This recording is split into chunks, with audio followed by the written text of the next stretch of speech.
April ಮೊದಲ ವಾರದಲ್ಲಿ CM ದೆಹಲಿಗೆ ಭೇಟಿ ನೀಡ್ತಾ ಇದ್ದಾರೆ. ಏಪ್ರಿಲ್ 2 ಮತ್ತು 3ನೇ ತಾರೀಕು ದೆಹಲಿಗೆ ಪ್ರಯಾಣವನ್ನು ಬೆಳೆಸುವ ಸಾಧ್ಯತೆ ಇದೆ. ಹೈಕಮಾಂಡ್ ಭೇಟಿ ಮಾಡಲಿದ್ದಾರೆ ಸಿಎಂ ಸಿದ್ದರಾಮಯ್ಯ. ಹೈಕಮಾಂಡ್ ಭೇಟಿ ಸಾಕಷ್ಟು ಕುತೂಹಲವನ್ನು ಕೆರಳಿಸುತ್ತೆ. ಸಹಜವಾದಂಥ ಭೇಟಿಯಾಗಿದ್ದರೂ ಕೂಡ ಅನೇಕ ಅಂಶಗಳಲ್ಲಿ ಅಡಗಿರುತ್ತೆ. ರಾಜಕೀಯವಾಗಿ ಮಹತ್ವದ ಅಂಶಗಳಲ್ಲಿ ಚರ್ಚೆ ಆಗುತ್ತೆ. ಹೇಳಿ ಕೇಳಿ ರಾಜ್ಯದಲ್ಲಿ ಅನೇಕ ವಿಚಾರಗಳಿದ್ದಾವೆ.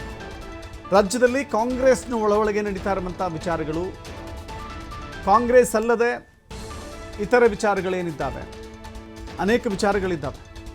ಸೊ ಅದರ ಚರ್ಚೆ ಹೈಕಮಾಂಡ್ ಯಾವ ರೀತಿ ತೆಗೆದುಕೊಳ್ಳುತ್ತೆ ಅಂತ ನೋಡಬೇಕಾಗಿದೆ. ದೆಹಲಿಗೆ ಬರುವಂತೆ ಮುಖ್ಯಮಂತ್ರಿಗಳಿಗೆ ACC ಅಧ್ಯಕ್ಷ ಮಲ್ಲಿಕಾರ್ಜುನ ಖರ್ಗೆ ತಿಳಿಸಿದ್ರು. ಮುಖ್ಯಮಂತ್ರಿಗಳ ಆರೋಗ್ಯ ವಿಚಾರಿಸಲು ಬಂದಿದ್ದಂಥ ವೇಳೆಯೇ ಬುಲಾವ್ ಕೊಟ್ಟಿದ್ದಾರೆ. ಹೀಗಾಗಿ ದೆಹಲಿಗೆ ಭೇಟಿ ಕೊಡ್ತಾ ಇದ್ದಾರೆ ಸಿಎಂ ಸಿದ್ದರಾಮಯ್ಯ.